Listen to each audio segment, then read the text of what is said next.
Hey everyone, welcome back. Today I'm going to show you how I made this song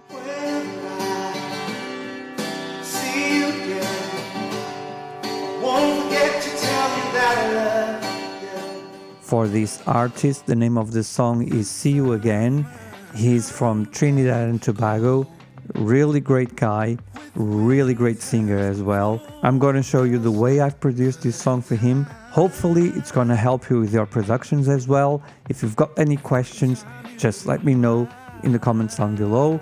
And if I can help anyone with all this that I'm going to share with you, that will be great.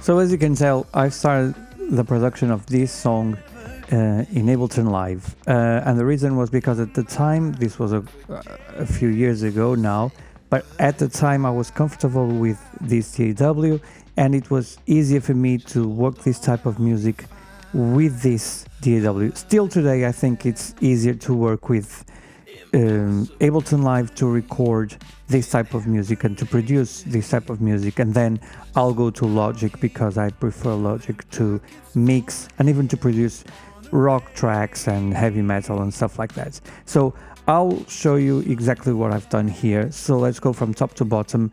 We've got here chorus drums, and we start here with snare.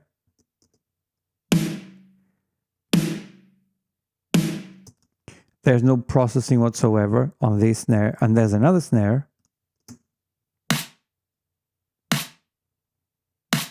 And here, as you can see, there's an EQ. I'm cutting some low end and adding some highs, and then both of them together.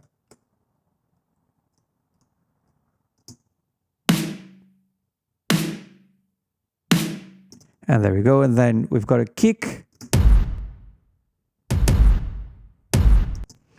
As you can tell, this is a big kick. It sounds really big. There's a lot of attack there, but there's a lot of depth as well. And then I did add another kick, which is this one. It's quite round. It's softer as well, but it just makes it bigger, even bigger than it is. It was actually before. On this first kick, let's see what we've got there.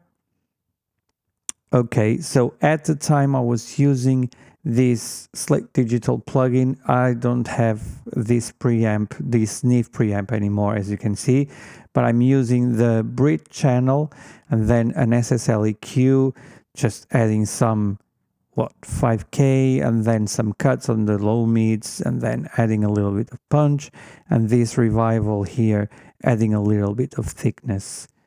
And so both of them, of these kicks together, sound like this.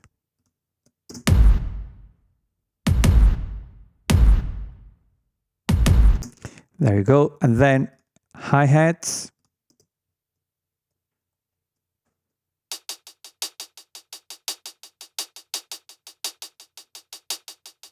These hi-hats, I programmed these hi-hats on the machine. I use the Maschine Studio. I know for the feel and whatnot, it was recorded actually with the Maschine Studio. Then after the hi-hats, let me see what we've got here. Hi-hats, let's check what's going on. Just an EQ, rolling off until 600, and then cutting it once again for 121, then cutting again 1.3, and then adding a little bit of high end around 5K. Nothing special. Let's see with and without.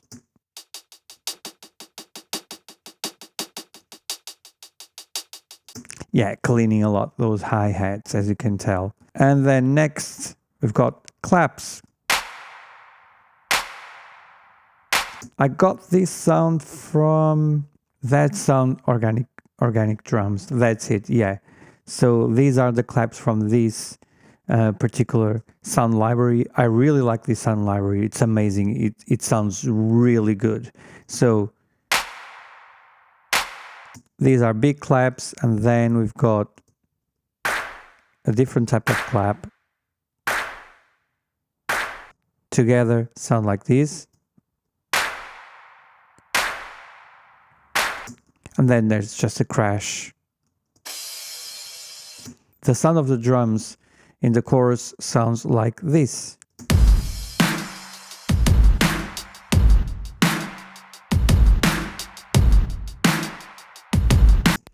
There you go. And then there's a drum fill here. I programmed this drum fill, as you can tell. This was with Superior Drummer. And then I've got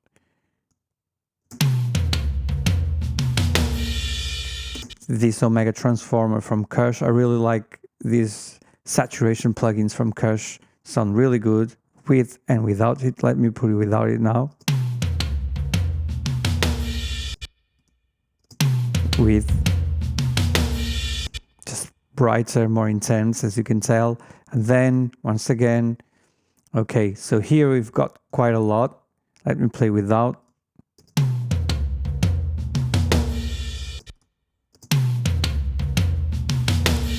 Yeah, sounds way bigger, as you can tell. So once again, the Neve channel revival with some shimmer, and then SSLEQ cutting. Actually, I'm cutting here 177, probably muddiness. Adding a little bit of 4.5K, and that's for the percussive side of the stick to make it a bit more in your face. Then adding 7.5K, 3 decibels of 7.5.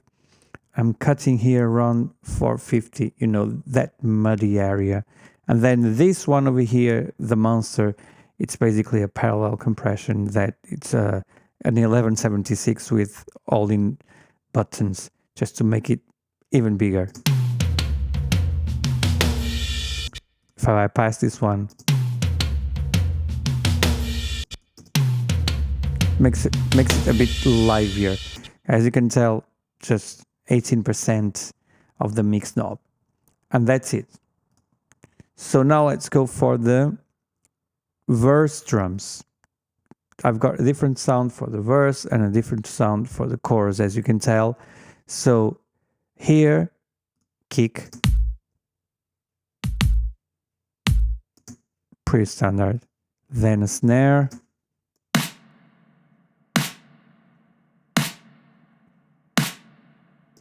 with some reverb to make it sound longer, extend a little bit the decay of the snare. There's a bit more space there, as you can tell. Then some hi-hats.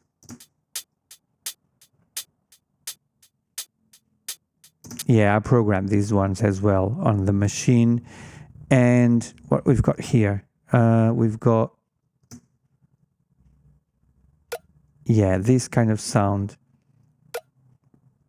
Very Skrillex, as you can tell. And another one. Yeah, because together with the drums from the verse, sounds like this.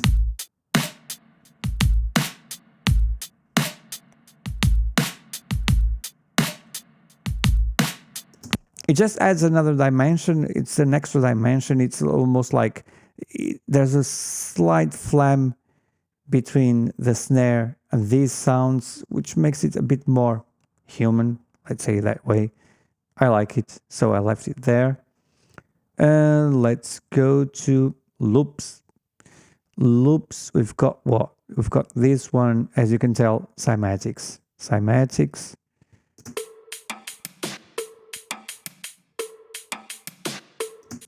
Then so on this one, we've got an EQ rolling off all the low end, because it needs space, you know, otherwise it's going to fight against the kick and the bass. So I'm cutting the low end there, as you can tell. These two together sound like this.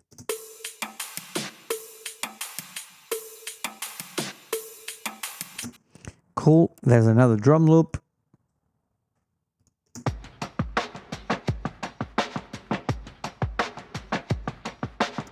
And then there's a reverse crash, nothing special there.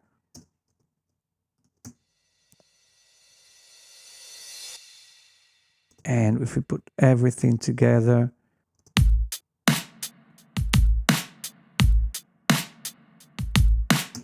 and we've got a bass right there as well.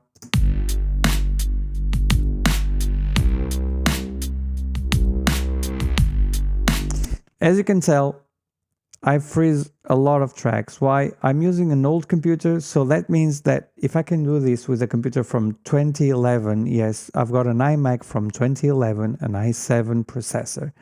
So I freeze most of the keyboards from the VSTs that I use or the AU that I use because I need to save RAM in order to work. So I commit to the sound that I'm happy with. So I'm not living that sound forever, and then I'll go and I'll tweak a little bit again on the next day and so on. No, it's just like when I record guitars, if there's distortion, I record guitars with the distortion. Even the clean sounds, I put an amp and I record straight away from the amp, even if it's a VST or a real amp. I commit to the sound. It saves me time. I don't think about it anymore. You know, if you don't commit with the sound, you will never move on. Never. So, yeah, we've got that bass sound. Then there's another bass sound.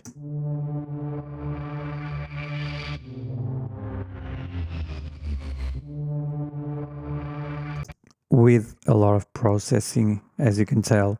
Once again, Omega from Koch Audio. And then we've got this kind of OTT compressor.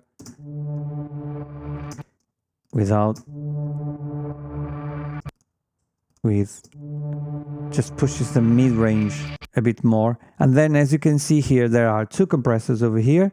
One that is addressed to the kick and the other one addressed to the snare. So every time the kick hits and the snare hits, it's going to bring down the level of this particular instrument. So it gives a little bit more space for the kick and the snare.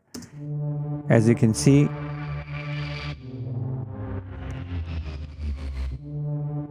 it's side-chained with those two instruments, so it gives more space for the drums. And this bass over here, let's have a listen.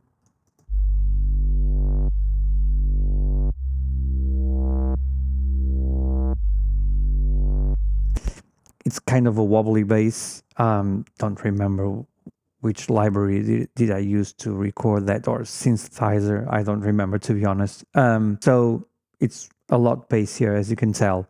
So from there, we'll move to the keys. There's kind of a melody here. Let's have a listen.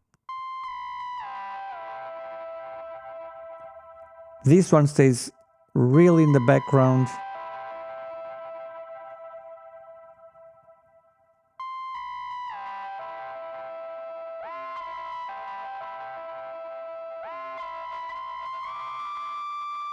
A lot of distortion, delay, reverb, just to extend a lot, gives that kind of pad, almost kind of melody, if that makes sense.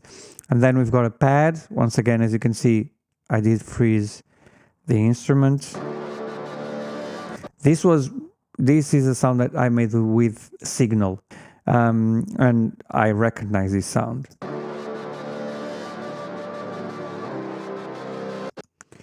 What we've got here, once again, I'm using the SSL 4K as a channel, and then I'm using the EQ, once again, cutting, around 100 Hertz, cutting a little bit of mid-range 1K. Then I'm adding, once again, now it's 10K, and I'm cutting 3K. 3K usually here in the digital realm, it's quite harsh, so we need to control a little bit, because otherwise it will build up and it makes it very harsh. When you've got a lot of instruments with a lot of 3K, it makes the sound quite harsh, and it's really unpleasant. On the melody, as you can see, there's nothing there. Probably I did mix it in the machine. I go along with it. If I'm happy with the sound, once again, I just commit to it. That's it. Then here we've got another pad. Not really a pad.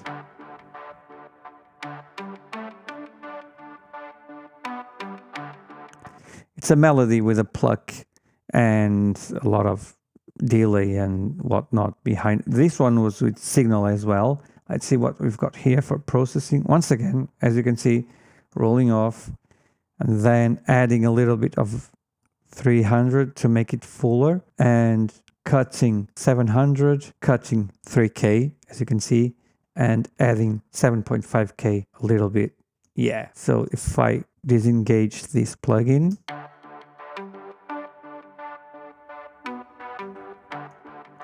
with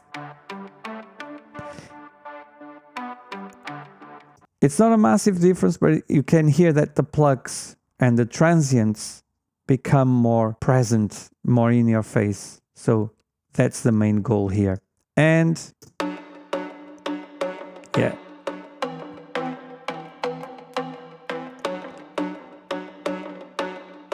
once again, SSL 4K. Why? Because it just brings the mid-range up front way more. Pushing 7.5K, pushing what? 3K here to make it more percussive for sure. Then I'm cutting 300, muddiness, not doing anything here, and then a low cut 80 Hertz roughly. Without. With it just becomes livelier, as you can hear. So then we've got this bad boy here, pad intro, as you can see.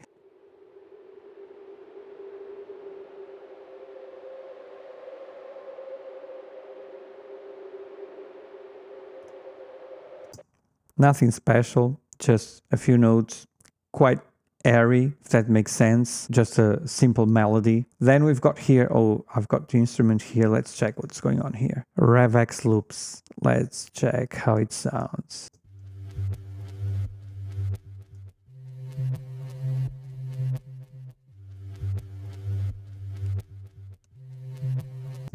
Plays the same melody as the main instrument on the intro. Nothing else processing it, as you can see, there's nothing else. And here we've got, this is at the end of the song. Yeah, let's check.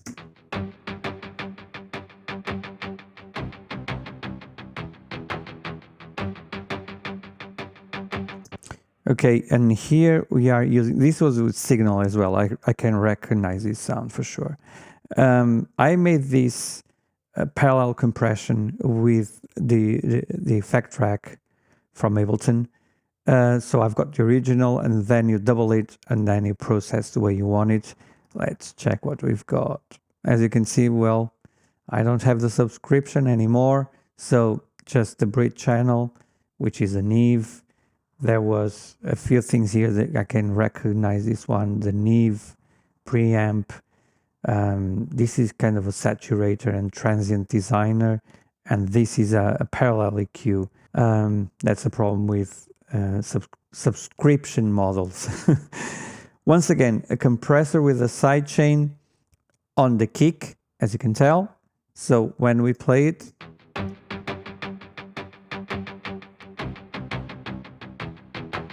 you can hear the sound going lower and then getting back to the same level as it was before. So that pumping effect happening. Cool. There's a piano.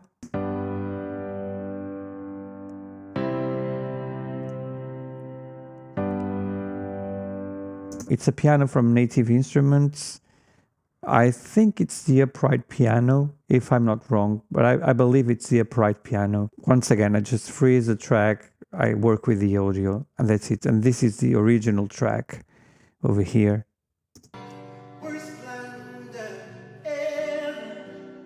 The end result is something like this.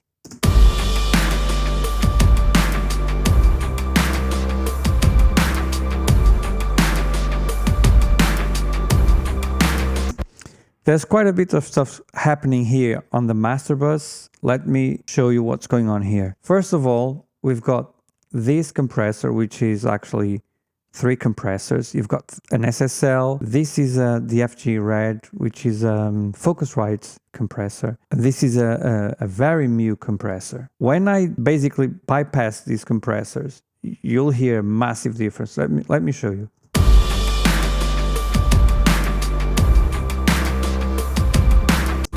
Now without.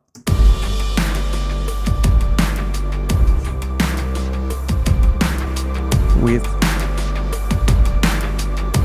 Once again, virtual mix rack from Slate, and I've got the virtual mix bus on the SSL 4K, Revival once again, and the trimmer to lower in terms of level because it was a little bit too high without.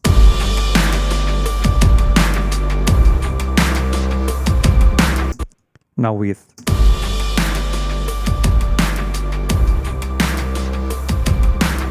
And I believe it's because the next plugin, if I didn't bring the level down, it was going to be way too hot for this plugin.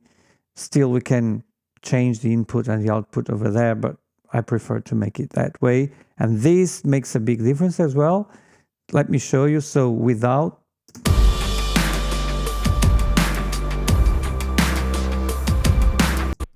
With.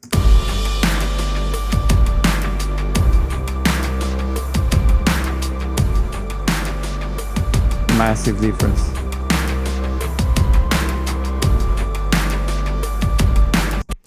It just pushes the whole mix into your face a little bit more. Then we've got a limiter, and this limiter, as you can tell, it's not adding any gain. It's just controlling the peaks because sometimes it was going over 0 dBFS, which it's not a good idea.